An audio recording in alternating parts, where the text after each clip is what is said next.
This is Focus on Africa from BBC World News. I'm Sophie Ikenye. Our top stories. Vowing to reconcile the country, but there is a dramatic turn as Felix Tshisekedi is sworn in as DRC's new president. Nigeria's top female presidential candidate, Obi Ezekwesili, withdraws from the race. The high price of cheap guns in Ghana, how thousands of homemade weapons are being used in crime and conflict. Also in the program, building bridges, linking the economic hopes of two nations, Senegal and the Gambia, route to stronger economic prosperity. A corridor that is essential for development, integration, trade expansion within the ECOWAS sub-region. And in sport, Nigeria international John Mikel Obi signs with Championship club Middlesbrough.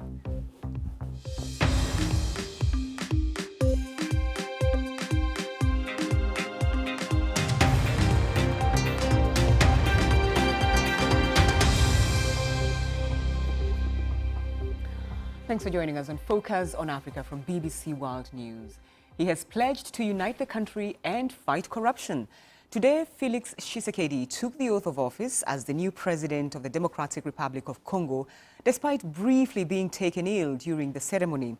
He is taking over from Joseph Kabila in the first peaceful transfer of power in the country. But his victory in last month's presidential election remains disputed. Well, Gaius Kowene was there for us. It's DRC's first peaceful democratic handover of power. Tshisekedi, Chilombo, Felix Antoine. History in the making, a moment many thought they wouldn't see.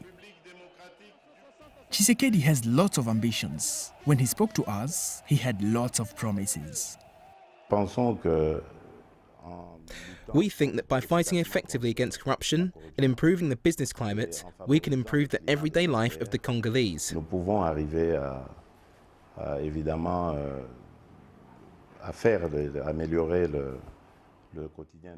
Today, the Congolese live on just $1.25 a day, and increasing that to $11.75 is really the minimum that we can do. But governing could be a challenge. The outgoing president's ruling coalition won more half parliamentary seats, so Tshisekedi is going to make alliances for change to happen. His opponents criticize him for being easily manipulated, opting for easier backroom deals. The legitimacy of his presidency is in question, as doubts remain about the conformity of the vote. But for now, many, even those who didn't vote for him, seem to be giving him and the change he could represent a chance. Let's take a quick look now at other stories making headlines across Africa. 16 people have died in a mining explosion in northern Ghana.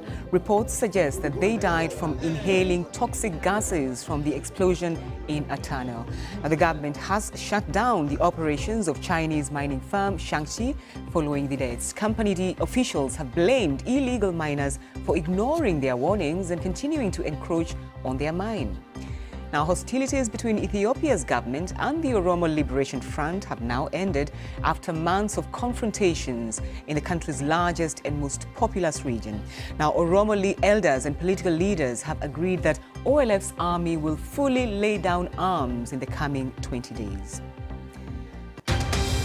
Now, with less than a month to go until the presidential elections in Nigeria, one of the main candidates, Obi Ezekwesili, has stepped down. She's well known for leading the Bring Back Our Girls campaign to help free girls kidnapped from Chibok in 2014. Now, Obi announced her decision in a series of posts on Twitter.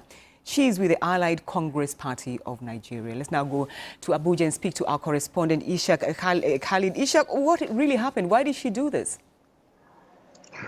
Well, basically, this announcement comes to many as a surprise, just about 3 weeks before the election scheduled for 16th of February.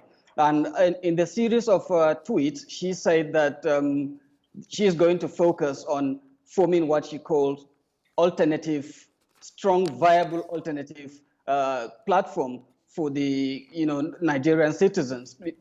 She's ruling out supporting the main opposition party, the People's Democratic Party, or the ruling party.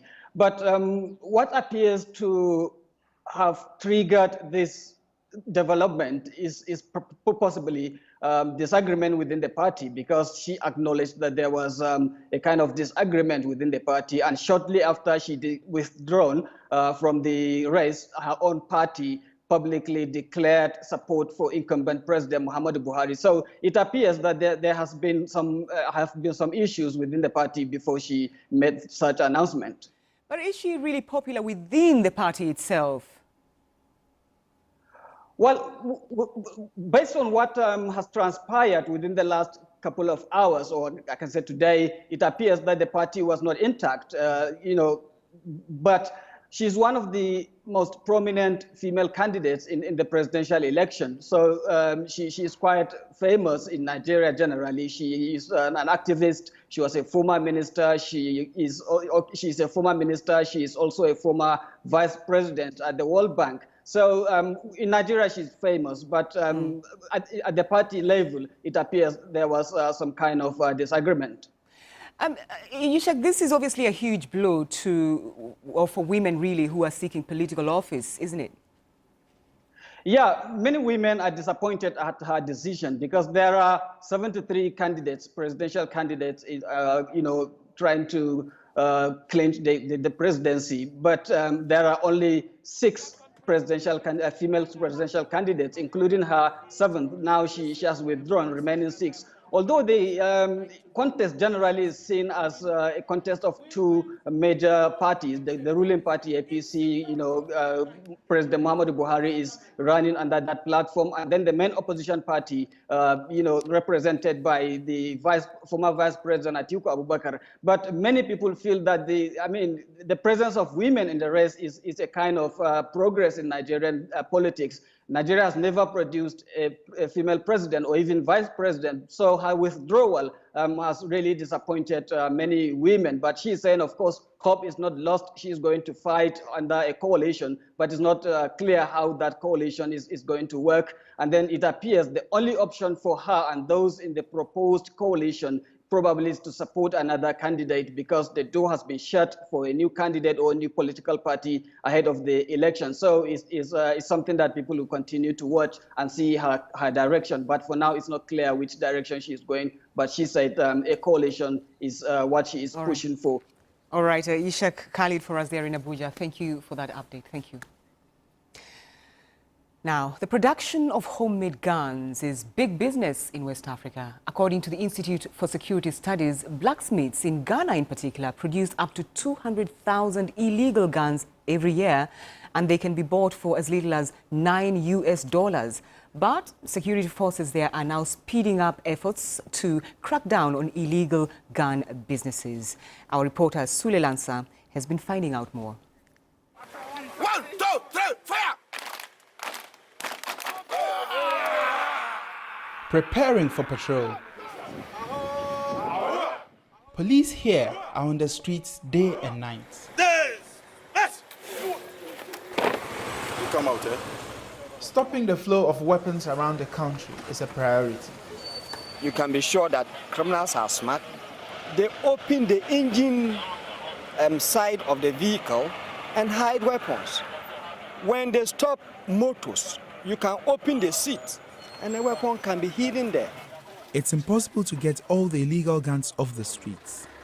Many of them are smuggled across Ghana's borders and then used in conflicts throughout West Africa. 90% of armed robberies in Ghana are reported to involve the use of homemade guns. It is such an issue that the police have set up a special operation to deal with the problem. Using a combination of patrols, quick response times, and checkpoints like this, they hope to make a difference. So when I heard the gunshots, I was... Naomi's father was killed when they interrupted an armed robbery on their way home. I saw his notes. When I look at this picture, I cry a lot. It is affecting the nation. A lot of serious robbing cases that's happened. All the serious robbing cases we are having is gun. But where do these guns come from? I went to the Volta region to meet the men who make them. With thousands of illegal guns in use across the country, We wanted to show how easy they are to get hold of, so we agreed to conceal this blacksmith's identity. If we make a smaller one, the 5-arm smaller one, then AK-47 2, then the 5 rounds, then the single bar, that's all. When challenged, he admitted he doesn't know where they will end up. If someone buy it, either it be my friends, if I had to think twice, because I don't know how you go and use it. If you hear that someone has been killed with a locally manufactured gun, what do you think about? I'm not very happy for that issue. For someone kill, manufacture local one to kill. Even let that the whole day if you are here the news, I know they do work. So what will make you stop this job? He refused to answer the question. In an armed robbery incident, suspects engaged the police in a shootout. Gloves and other items were found in a bag. Armed robberies make the news nearly every day, and the government recognizes the scale of the problem. You have the blacksmith themselves, you have the middlemen, you have people who transport it along the borders, and they know who they market these weapons to. One thing begets the another. Today, the same gun route can be used for human trafficking, can be used for drug trafficking, you understand, can be used to all manner of contraband or all manner of illicit activity. The guns made in these remote workshops have created a network that reaches beyond the streets of Ghana. It crosses borders and affects millions of lives. Sule Lansa, BBC News, Ghana. This is Focus on Africa from BBC World News. Still to come in sport, Egypt Ismaili are thrown out of the African Champions League.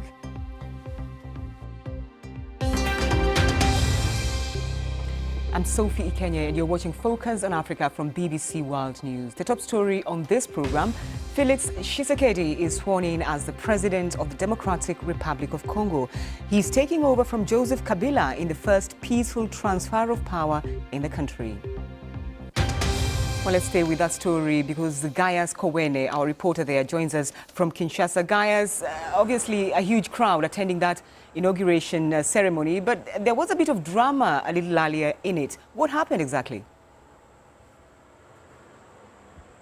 Well, the president-elect of the Democratic Republic of Congo, Mr. Felix Tshisekedi, was reading his speech when he suddenly felt unease. And later on, someone from his team, someone who is close to him, told us that it's due to the life jacket that he was wearing. He's not used to life jackets, and it was squeezing him under a hot sun. So he felt unease, and medical assistants had to come and take it off for him to continue with his speech. So there was that 12-minute break, but I wonder tonight in the Democratic Republic of Congo, what is the mood like? Well, in Kinshasa, especially, the mood is really hectic. You can feel that something is going on. People are moving around a lot, especially with showing proudly the signs of their political party, those supporters of Felix Tshisekedi. However, Martin Fayulu supporters, they stay quiet, they are very calm, and they are not visible on the streets. The same has been observed also in other towns, other cities of the DRC. Life went on as normal, and the people are now waiting to see how the incoming president Felix Tshisekedi will work to reunite again the country when other opposition leaders question his legitimacy. All right, Gaius Kowene for us there in Kinshasa. Thank you. Now, next to a bridge that's so much more than a bridge, really. After decades of waiting, it was finally inaugurated this week, the Senegambian bridge. Maybe within the Gambia, but it's a big deal for Senegal as well. The country is split almost in two by the Gambia, which is itself split by the River Gambia. Previously, people trying to get from one end of the country to another had to wait so long for a ferry. It was often easier to drive around the entire country just to get over the river. Victoria Owahonda has more. After more than 30 years and $85 million, it's finally here. the Senegambia Bridge. Just under 2 kilometers long, this is the bridge now easily connecting Senegal and the Gambia, and with it, a hope to improve access to trade and travel between the two countries. Sometimes you stay days, sometimes hours, but now it take you 5 minutes to be at Farafenni. So that's a life changes. That's a good thing for us, man. And we are very happy, we are very thrilled, very, very happy. The people of Senegal and the Gambia will certainly benefit. With the bridge in place, a journey that in the past could take up days and even weeks will now be shorter. A development the leaders of the two countries both praise. This magnificent bridge will henceforth be a major component of the Trans-Gambia corridor. A corridor that is essential for development, integration, trade expansion within the ECOWAS sub-region. We can be proud to have brought to reality the dream of several generations. The Senegambia Bridge follows another transport announcement from President Sall, a railway in Dakar earlier this month. 2 brand new projects delivered just before Senegal voters head to the polls in February. This railway line is one of the state-of-the-art infrastructures that are inside the emerging Senegal program. They carry our ambition of progress, well-being and modernity. De bien-être et de modernité. Relations between Senegal and the Gambia haven't always been straightforward, but this bridge shows what can be achieved when two neighbors work together. Victoria Uwanghunda, BBC News.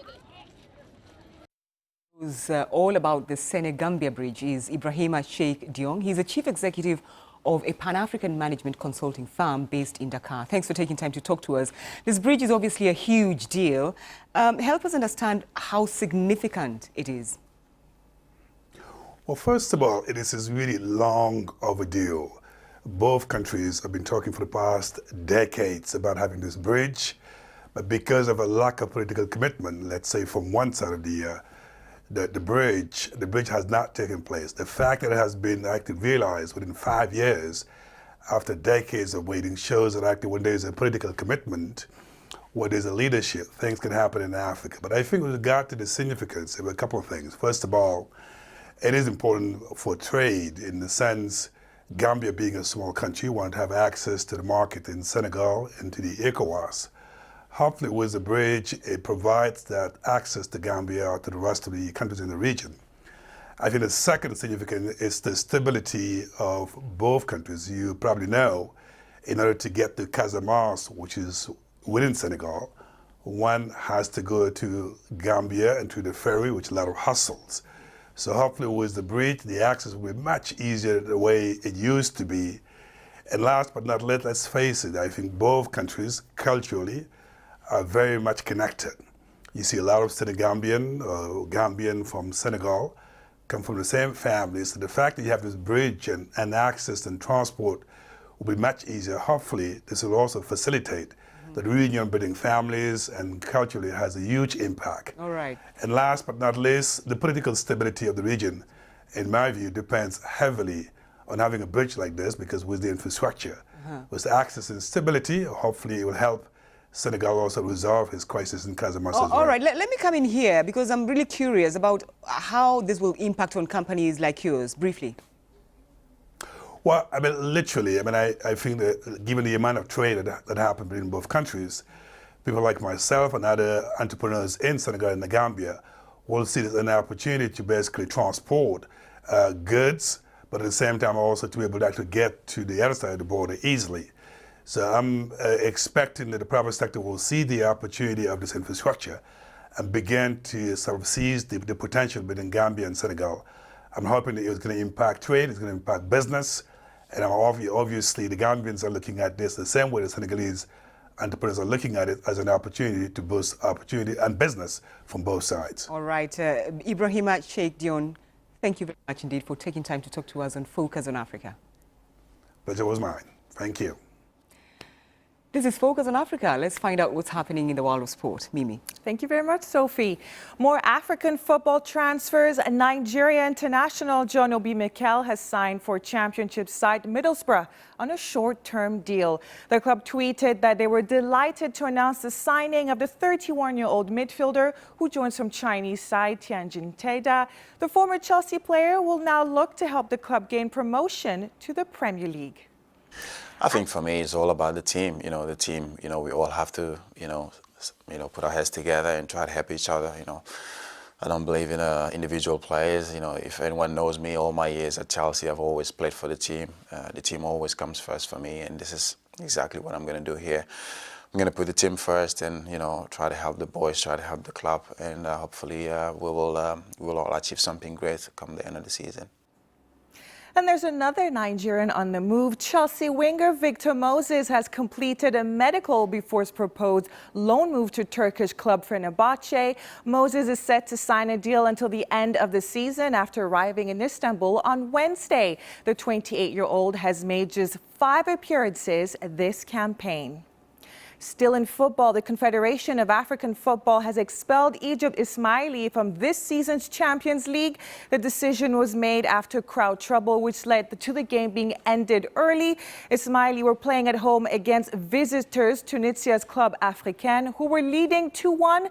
The match was called off in stoppage time after parts of the crowd threw water bottles and stones at an assistant referee and players of Club Africain in the African Champions League. And more League Cup matches taking place today. This time is the turn of Chelsea, who take on Tottenham in the semi-final second leg. I recently caught up with Spurs' Moussa Sissoko, who's making his way back from injury. We spoke about their striker Harry Kane's injury, but he began by telling me that he believes that Tottenham, who are third in the English Premier League table, are still title contenders. Yeah, I still believe, even if you are far from the top. But the season is still long. We still got a lot of games to play. And then since I'm younger, my mom put me in my head to never give up. So that's what I will do with all my team. And then we'll see at the end of the season where we're going to be. Big blow, Kane being injured? Yeah, our top scorer is injured, but some players are here to help us as well. So we will do our best till the end of the season, and then he will be back as well as soon as possible, and then try to help us to win something. And finally, to basketball and the NBA, where many Nigerian fans were tweeting earlier today their well wishes to Victor Oladipo, who has roots in the West African country, as well as Sierra Leone. He suffered a serious right knee injury as his team, the Indiana Pacers, beat the Toronto Raptors 110-106 on Wednesday night. The All-Star guard fell to the ground in the second quarter as he tried to defend an outlet pass to Cameroon's Pascal Siakam, as you can see over there, who plays for Toronto Raptors. Oladipo had to be stretchered off. We wish him all the best. That's all the sport. Back to you. Now, have you ever entertained the thought of just packing up your life and traveling the world? Well, this Kenyan couple have done just that, and on motorbikes, no less. The adventurous duo have visited 10 countries so far and are currently making their way through South Africa. It wasn't easy, though. They had to sell everything they owned and pull together their savings. By the look of it, it was worth every penny. Well, don't forget, you can get in touch with me and the rest of the team. I'm @CKenye on Twitter. But for now, thank you for your company. Bye.